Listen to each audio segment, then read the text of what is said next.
So, good afternoon, everybody, and thank you for joining us for our Kickstart webinar this afternoon. My name is Tom Nadian. I'm a project manager at Staffordshire Chambers of Commerce, and what I'm going to be doing is just talking you through the government's latest Kickstart scheme to just give you a little bit of an insight into it, if you're eligible to apply and how to apply for it. So just give me 2 seconds while I share my screen.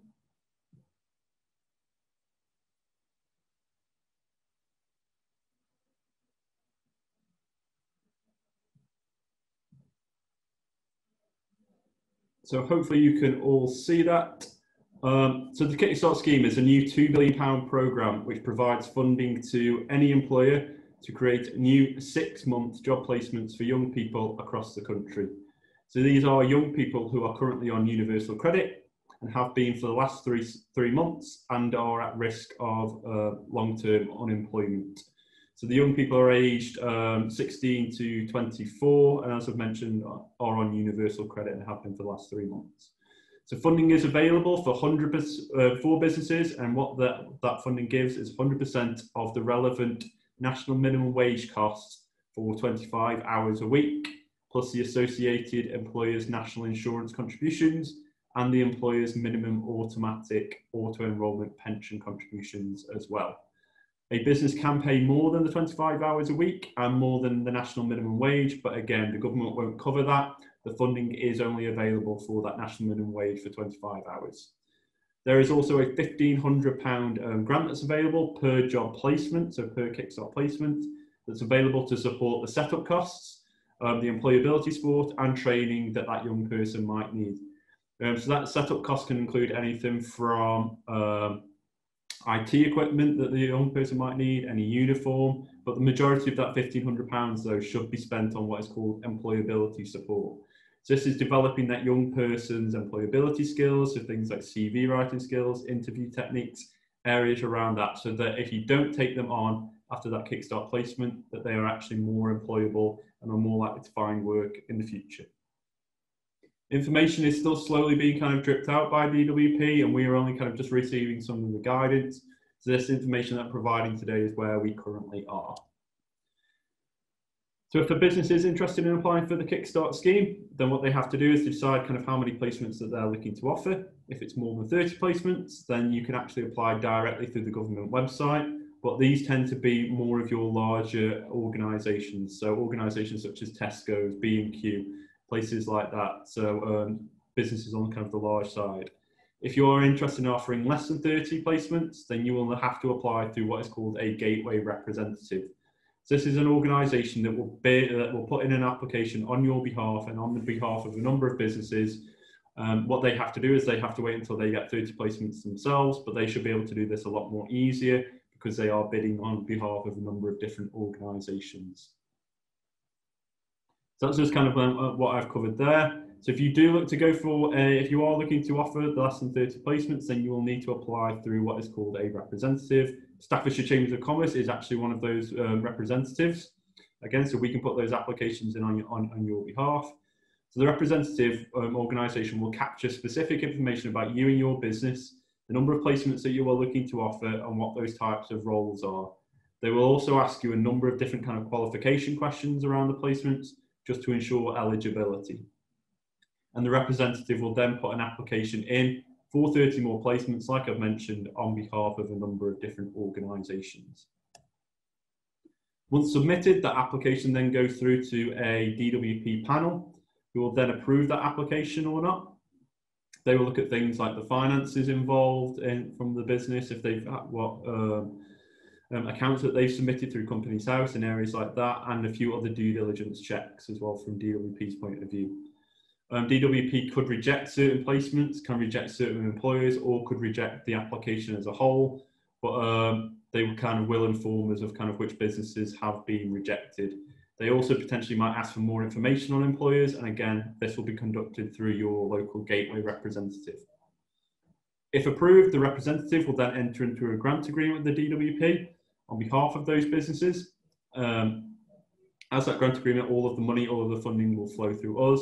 But what we will also do is there will also be a grant agreement between us and you as that business, so that both sides know what is expected of each other.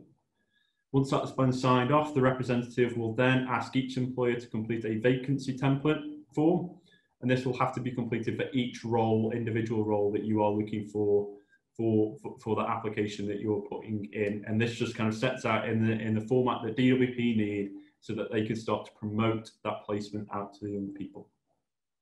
So I've mentioned that form then gets sent across to the local job centres in the areas that are closest to the business and where those placements will take place.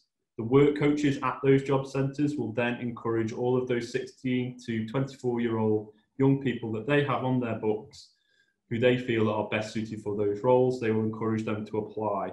Those young people will apply to you directly to your business. And again, this can be through whatever your chosen method of application is. And you will state this in that vacancy template form. You will then be able to sift through the candidates that you receive from DWP in the job centre and interview those that you feel are appropriate, like any normal recruitment process. So they will go through your standard recruitment process that you currently operate. You will then agree a start date with a successful candidate and their work coach at the job centre. And that candidate will then start hopefully on that date. If you have no successful candidates, then you are able to ask for more to be sent from the local job centre for you to be able to sift through. Once the start date has been agreed, you will then have that placement for a 6-month period.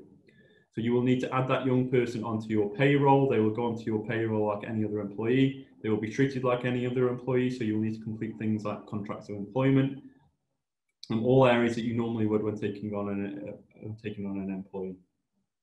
And you will need to ensure that that young person is paid through PAYE, because DWP will use that information from HMRC to check that that young person is still employed when that grant is paid to you. So you will receive that grant in arrears. So what I mean by that is that you will kind of pay that young person for probably around 4 to 6 week period, and then you will then receive a grant to pay back that money that you've paid out to them. This just ensures that DWP and HMRC can check that you have actually paid that young person before issuing with that grant. So you'll need to make sure that you have the cash flow in place to be able to cover that kind of 4 to 6 week period of initial arrears. But like I say, you will receive that grant to cover what you spent. As I've already mentioned, you are able to offer more than 25 hours a week and pay that young person more than the national minimum wage, but again, that is at your own cost. You are not obliged to offer that placement full-time employment at the end of the 6 months. It'd be fantastic that if you could offer them, and if there was an opportunity there, but again, you don't have to, and you are able to take on another emplacement for that role, but it must be a different young person, so a different Kickstarter. However, support will be provided, the Chamber will be looking to provide you with support. If you would like to offer that placement full-time work, you could even look at areas such as apprenticeship and potentially get more extra grant funding to kind of support that placement.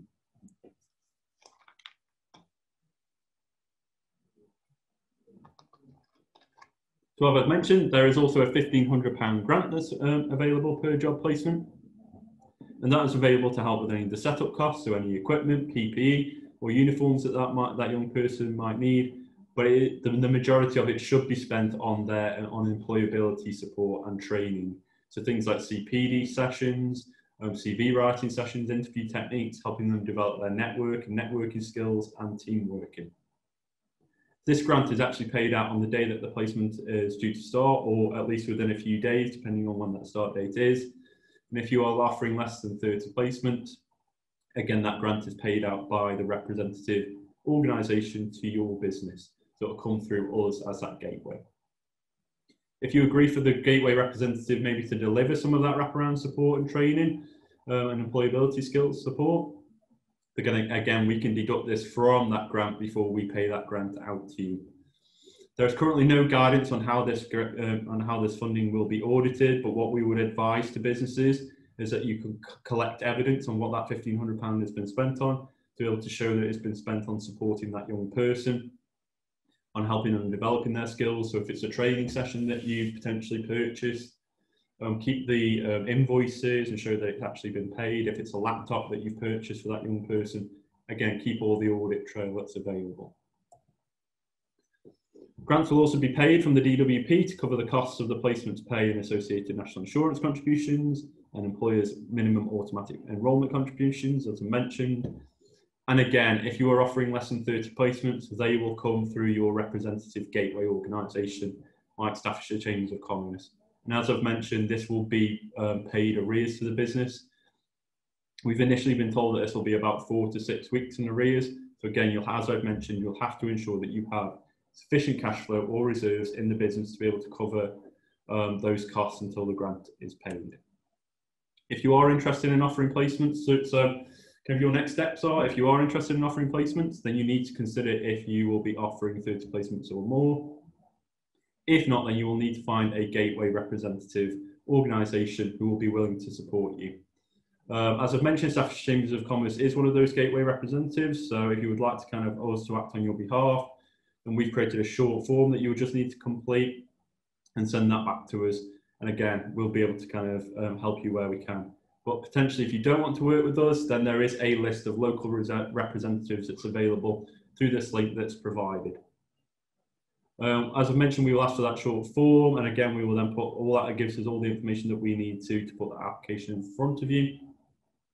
And then we have also set up a Kickstart at staffordshirechambers.co.uk email account, again, in which you can contact us, register any interest, and ask us questions. So a little bit of additional information. So like I've mentioned, DWP are currently doing due diligence checks on businesses. So these are just financial and background checks on all businesses as part of their kind of due diligence. Your application may be rejected if you don't have sound financial accounts on Companies House, or potentially if you're a new business, because they won't be able to judge kind of how successful your business is and what the risk is of putting a young person into that organisation. The roles also need to be new roles. So what I mean by that is that they need to be new to the business and can't be there to cover staff who are on furlough or for staff who have just been made or planned for redundancy. Because the government is already providing you with support for that furloughed staff, it would be like double funding a position from the government's point of view. So they have to be new roles that wouldn't exist without the funding, without the Kickstart funding. They also can't be roles that you're already looking to recruit. So if you have that job already out there, you can't switch it to say that you are now looking for a Kickstart placement, because you are showing, you are proving to the DWP that you actually have the finances in place to be able to fund that role anyway. So there is no need for them to be able to provide you with funding for that. So that's it. That's a short presentation today about the Kickstart scheme. If you have any questions, then please feel free to get in touch with Staffordshire Chambers of Commerce. There's the email address on the screen, kickstart@staffordshirechambers.co.uk, and we'll be able to answer any questions you have or act as your gateway representative when you are putting in, if you're interested in offering a Kickstart placement to any young person aged 16 to 24 across Stoke-on-Trent, Staffordshire. Thank you for joining us today.